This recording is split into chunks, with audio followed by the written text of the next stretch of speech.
Delhi Capitals IPL చరిత్రలోనే ఓ unwanted రికార్డును మూటగట్టుకుంది. Mumbai Indians చేతిలో ఓటమితో 2025 ప్లే ఆఫ్స్ రేసు నుంచి నిష్క్రమించింది. వాంఖడే స్టేడియంలో డూ ఆర్ డై మ్యాచ్లో ఏకంగా 59 రన్స్ తేడాతో చిత్తుగా ఓడి టోర్నమెంట్ నుంచి ఎలిమినేట్ అయిపోయింది. ఈ ఓటమితో లీగ్ చరిత్రలో ఢిల్లీ ఓ చెత్త రికార్డును కూడా క్రియేట్ చేసింది. సీజన్ను వరుసగా 4 విజయాలతో మొదలుపెట్టి కూడా ప్లే ఆఫ్స్ కు చేరలేకపోయినా తొలి జట్టుగా నిలిచింది.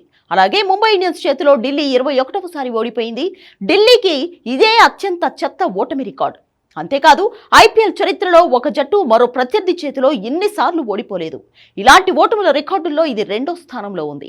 నిజానికి ఢిల్లీ క్యాపిటల్స్ ఈ సీజన్ లో తమ జర్నీని ఘనంగానే ప్రారంభించింది. Lucknow super giants, sunrisers Hyderabad, Chennai super kings, royal challengers Bengaluru వంటి టాప్ జట్లను వరుసగా ఓడించింది. మొదటి 4 మ్యాచ్ల్లోనూ అద్భుత విజయాలను నమోదు చేసింది.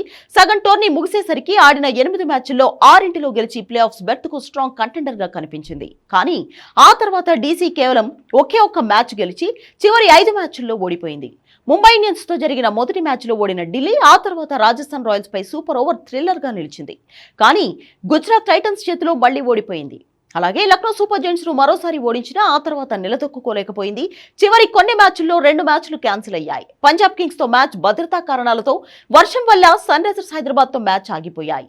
ఈ నో రిజల్ట్ మ్యాచ్లు డీసీ అవకాశాలను మరింత దెబ్బతీశాయి. మొత్తంగా 13 పాయింట్లతో ప్లే ఆఫ్ రేస్ నుంచి తప్పుకుంది.